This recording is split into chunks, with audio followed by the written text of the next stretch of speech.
Academicamente, o podcast da Autónoma Academy. Trump e uma nova ordem mundial. É o tema deste episódio de Academicamente e para nos explicar o que será esta ordem, ou até nova ordem, convidamos Luís Tomé, o coordenador do curso avançado de Estudos Regionais Ásia-Pacífico. Viva Luís, bem-vindo novamente a este podcast.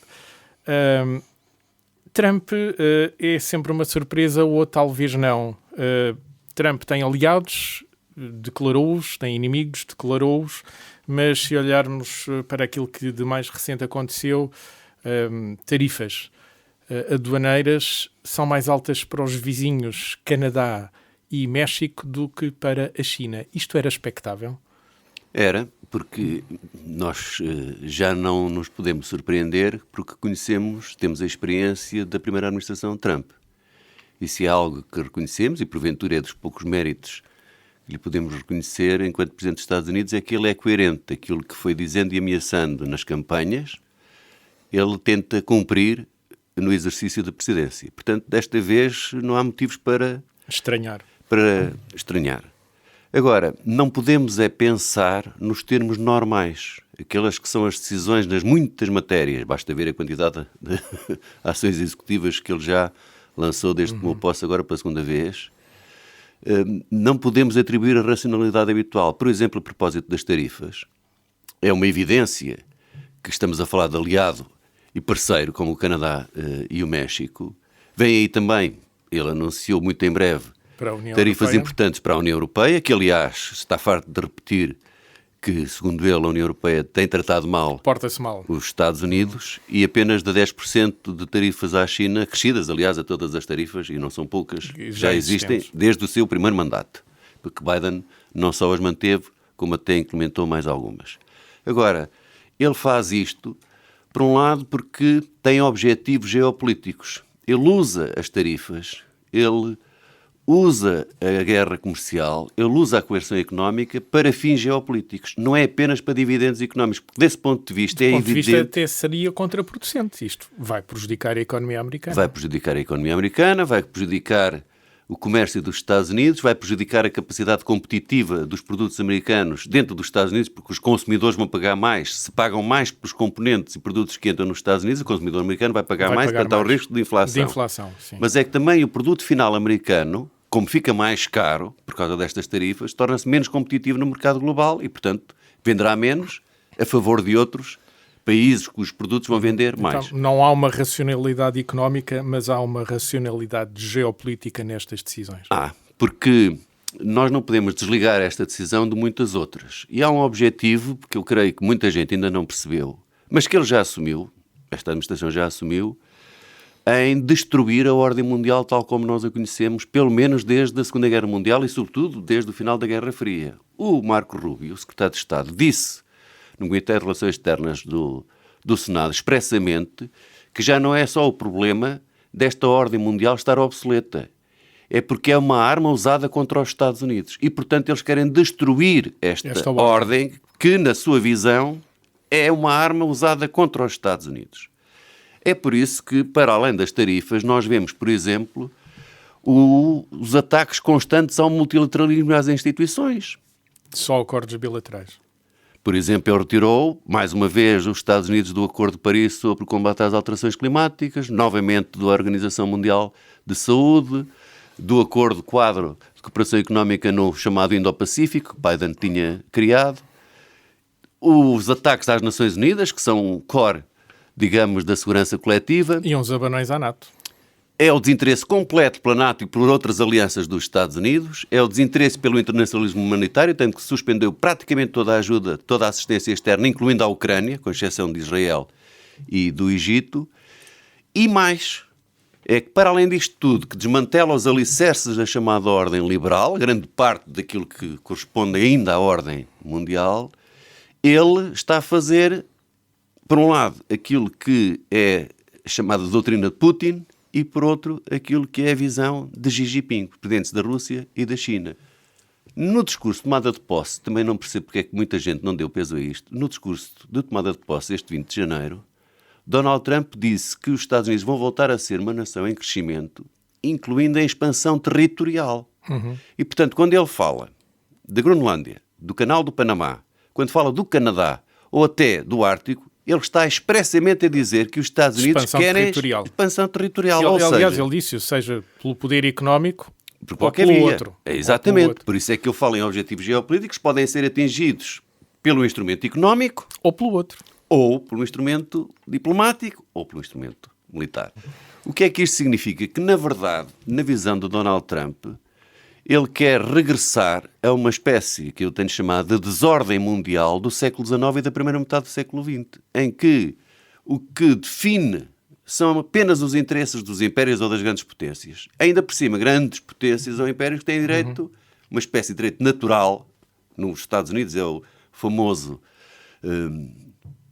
Manifest Destiny, o destino manifesto, de uma área de influência naquilo que eles chamam o Western Hemisphere. O hemisfério ocidental corresponde, grosso modo, ao continente americano, mas percebe-se em tudo aquilo que ele vem dizendo e naquilo que nós interpretamos que são as suas palavras, que também reconhece uma certa área de influência para a Rússia, uma certa área de influência para a China. Portanto, qual ordem liberal, qual a ideia de democracias versus autocracias? É por isso que ficamos muito admirados porque ele está a visar aliados e parceiros, mas na realidade corresponde... Para ele não são aliados e parceiros. Não, porque isso conta muito pouco. O que interessa é o interesse americano e ele, quem vê como pares, são Vladimir Putin e Xi Jinping. Não são os dirigentes europeus. Ele detesta a União Europeia. Ele e Elon Musk, como nós temos visto, por isso é que atacam governos europeus, atacam as instituições europeias, criticam-nas acima de tudo, e nós estamos a ver que ele é muito generoso nas palavras a respeito de Xi Jinping e de Putin, de certa forma, sim. E é muito cáustico, crítico com aqueles que são os dirigentes dos países aliados dos Estados Unidos. E, portanto, nós, de facto, estamos perante um revolucionário, não é apenas dentro dos Estados Unidos, transformando os Estados Unidos numa democracia iliberal, mas é um revolucionário na ordem mundial. E agora, infelizmente, nós temos não apenas as grandes China e Rússia revisionistas, mas os Estados Unidos revisionistas também. Então é uma desordem, uma nova desordem mundial. Até sabermos as regras da nova. De certa forma parecido com aquilo que era a expansão colonial do século XIX. Claro, por isso é que eu falei no século XIX e na metade do século XX, em que os impérios se achavam no direito de expandir o seu território, fosse qual fosse a forma, e frequentemente o resultado nós sabemos qual é. Guerra. É evidente que se um acha que tem direito à expansão, há quem resista ou há outros que pensam também direito e legitimidade à mesma expansão para o mesmo território. E, portanto, o resultado, inevitavelmente, é o confronto. Mas é isto que neste momento estamos a assistir. Já não é só as pretensões territoriais que, pela força, a Rússia está a levar a cabo. Não são só as reivindicações territoriais que a China tem, em que a China se tem mostrado cada vez mais assertiva, confrontacional, sim, e ameaçadora.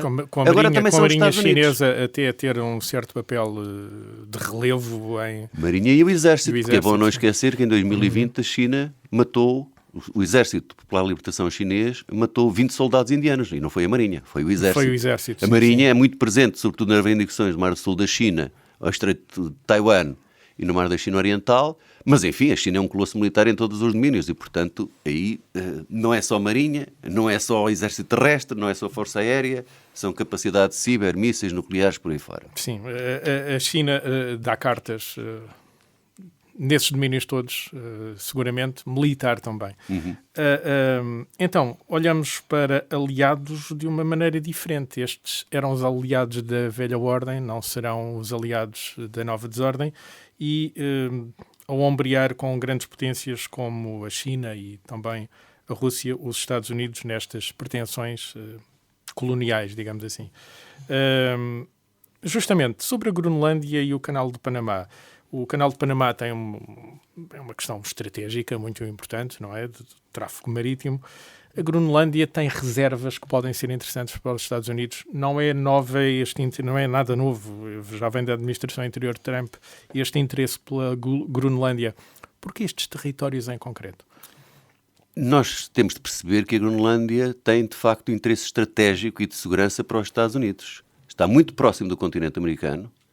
Está numa região de passagem de rotas cada vez mais importantes e que no futuro ainda serão mais por causa do degelo do Ártico, portanto, ligando diretamente o Pacífico ao Atlântico Norte e, portanto, encurtando muito algumas das rotas marítimas que são fundamentais para o comércio mundial, e depois tem muitos recursos, designadamente matérias críticas, que são fundamentais naquilo que é a geopolítica e a economia na atualidade, em particular para tudo o que é alta tecnologia. Refiro-me, por exemplo, às terras raras. É apenas um exemplo, mas há mais, sim. Mas para dar mais contexto a este exemplo. Há esta questão da mineração, mas também a questão de segurança geopolítica mesmo. Sim, mas tudo o que seja computadores, caças F-16, mísseis hipersónicos, precisam disto. Agora, e o grande produtor mundial é a China, justamente. Não é só o grande produtor mundial, é que a China tem muitos recursos no seu território, controla minas noutros países que têm estes recursos e controla, eu diria, 85% a 90% do mercado mundial de terras raras. Os Estados Unidos dependem em 80% das importações de terras raras da China. Os Estados Unidos controlam apenas 1,7% das terras raras do mundo. Portanto, é evidente que... A Groenlândia é apetecível. A Groenlândia é muito apetecível. Ainda por cima, o canal do Panamá está, como todos, foi construído para isso, numa posição estratégica crucial, ligando as rotas do Atlântico e do Pacífico, de uma forma, obviamente, muito mais rápida do que tendo que contornar pelo Pacífico Sul ou pelo Atlântico Sul. Agora, o que não é aceitável é o bullying sobre a Dinamarca. O que não é aceitável é um país que, ainda por cima, se quiser, os Estados Unidos podem fazer os investimentos e colocar lá bases militares. Já tiveram, já encerraram. Ainda têm a base de Tula e agora é uma base de investigação espacial. Mas, portanto, não é o problema do acesso, nem de dispor do território. Nunca foi, pelo menos até hoje nunca foi. É o bullying sobre o governo da Dinamarca, um país aliado. Os Estados Unidos ponderaram comprar a Dinamarca quando compraram o Alasca à Rússia nos anos 60 do século XIX. Fizeram uma oferta concreta à Dinamarca a seguir à Segunda Guerra Mundial de 100 milhões de dólares em barrador que a Dinamarca recusou. Em 2019, Trump voltou a falar na compra. Tanto o governo autónomo da Groenlândia, que é autónomo desde 2009, como o dinamarquês, nem sequer quiseram discutir, e agora volta, inclusive, a não pôr de parte o uso da força. Ora, isto é um bullying, ainda por cima com um dado adicional que é bastante preocupante. Por isso é que eu digo que segue muito da cartilha Putin. A Groenlândia vai a eleições agora em abril de 2025.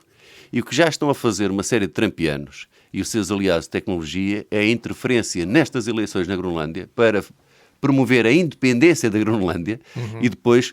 É mais fácil lidar com uma Groenlândia independente do que com uma Groenlândia ainda dependente. Onde é que nós já vimos estes filmes do outro lado da Europa, onde a Rússia tem operado, não é? Portanto, é muito preocupante este tipo de comportamento. Significa que não há qualquer regra a respeitar, não há direito, não se respeita a soberania, a integridade territorial da Dinamarca, que é um país aliado. Mais uma vez voltamos.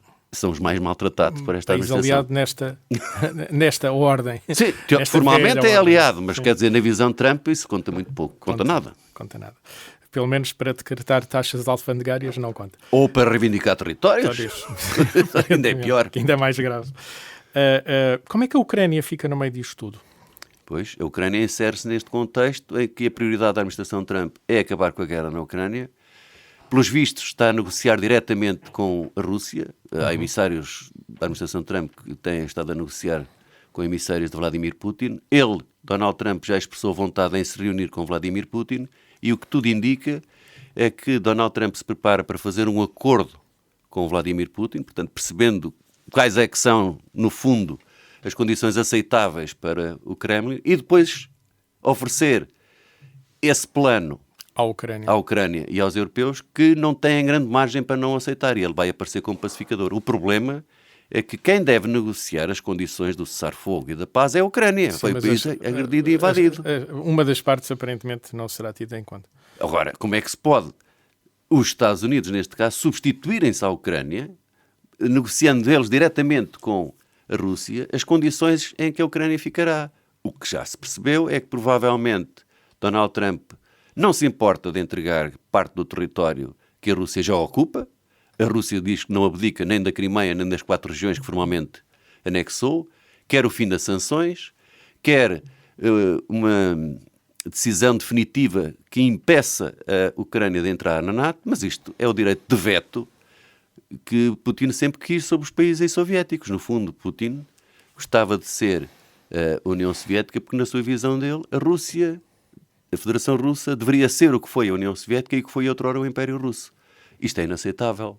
Por isso é que eu falava há pouco, na tal desordem, regressar ao século XIX e início do século XX, em que os impérios põem e dispõem dos territórios como lhes apetece e com direito de veto sobre as outras nações. Luís, o mundo também mudou noutras geografias, guerra, mas agora cessar-fogo em Gaza e no Líbano. O que é que vai acontecer aqui? Os americanos são apoiantes incondicionais de Israel. São, e obviamente que os israelitas, em particular o governo Netanyahu e os partidos ultra-ortodoxos, chamados de extrema-direita, confiam que Donald Trump ainda é mais favorável aos interesses de Israel sem condições do que foi a administração Biden. Por isso é que nós vimos Netanyahu muito satisfeito com a vitória de Donald Trump. Netanyahu, primeiro-ministro israelita, é o primeiro líder estrangeiro a visitar os Estados Unidos a convite de Donald Trump, tendo uma reunião precisamente com o presidente americano. Agora, não temos a noção, por um lado, qual é a visão completa desta administração Trump para o Médio Oriente. Por exemplo, a administração Trump nunca mostrou empatia, a primeira, nem agora, pela causa palestiniana. Nunca mostrou grande empenho na solução dos dois Estados. Foi sempre aquilo que, por exemplo, a administração Biden e outras administrações anteriores fizeram. Nós sabemos que a administração Trump tem dois atores principais com quem se relaciona e quer relacionar, particularmente no Médio Oriente, que é Israel e a Arábia Saudita. Aliás, de novo, esta administração, tal como Biden, está empenhada em promover, digamos, a normalização das relações entre a Arábia Saudita e Israel numa frente anti-Irão. Irão, sim. Agora, nós também sabemos... Tem havido aproximações entre Israel e a Arábia Saudita, que há uns anos consideraríamos estranhas, não é? Quando aconteceu o ataque em outubro de 2023... A Arábia Saudita defendeu Israel, curiosamente. A Arábia Saudita estava precisamente muito próxima de normalizar as relações com Israel. Enfim, digamos, o bolo em cima da cereja dos tais acordos de Abraão que Trump iniciou no seu primeiro mandato. Mas a verdade é que depois as coisas acabam por aqui. Donald Trump não quer mais guerras no Médio Oriente. Não quer arrastar os Estados Unidos para guerras no Médio Oriente. E isso pode colocar aqui alguma diferença na agenda de Netanyahu. Mas isso implica pacificar a zona. Pois, aí é que está. Mas na visão de Trump, a pacificação passa por um ótimo relacionamento de Israel com os países árabes, que sirva de tampão para estancar apoios aos palestinianos, deixa essa questão a marinar, mas sem que os palestinianos possam ter grande capacidade para poder pôr isso na agenda internacional e contém o Irão, isola o Irão. O problema é que na agenda de Netanyahu quer aproveitar um momento atual de fragilidade e recuo do Irão para ir atrás do seu programa nuclear e das suas infraestruturas energéticas. Razão pela qual, 3 dias antes de Netanyahu chegar aos Estados Unidos para se encontrar com Trump, o Irão faz uma declaração formal a dizer que a qualquer ataque por cirúrgico que seja contra as suas infraestruturas energéticas e, sobretudo, nucleares, o Irão responderá com uma guerra total, precisamente para dissuadir. E depois há outras linhas. Por exemplo, ninguém sabe ao certo o que é que vai ser no Líbano. Sabemos o ideal que seria o decurso deste cessar-fogo que foi estendido. Não sabemos se o Hezbollah o vai respeitar ou se Israel o vai respeitar. E se o governo do Líbano vai ter capacidade para exercer a sua autoridade na parte sul do Líbano, como está previsto. E depois há a Síria, outra grande incógnita, aparentemente um ex-jihadista convertido agora a estadista, uma Síria que continua por resolver o problema dos curdos, que estão sob a ameaça da Turquia, e Síria que se pode transformar não só de novo num caldeirão de guerra civil, com grupos internos desavindos, como uma guerra por procuração entre Israel, que ocupa uma parte do território sírio, e da Turquia, sim, que também está militarmente a ocupar uma parcela do território da Síria. Justamente. E depois grandes potências como a Rússia ou os Estados Unidos. É bom lembrar que a Rússia continua empenhada em tentar lá manter as duas bases que tem. Portanto, apesar de ter retirado uma boa parte do seu equipamento. Retirou porque não queria ficar à mercê, enfim, mas a verdade é que está a negociar. A tecnologia sensível foi retirada e tropas também. São fundamentais estas bases para a Rússia porque é o que lhe permite... Para a operação dela em África? Sim, para apoiar o Africa Corps, agora se tem chamado, enfim, a sua influência em África, mas também no Médio Oriente e para o Mediterrâneo. E, portanto, estas bases são fundamentais.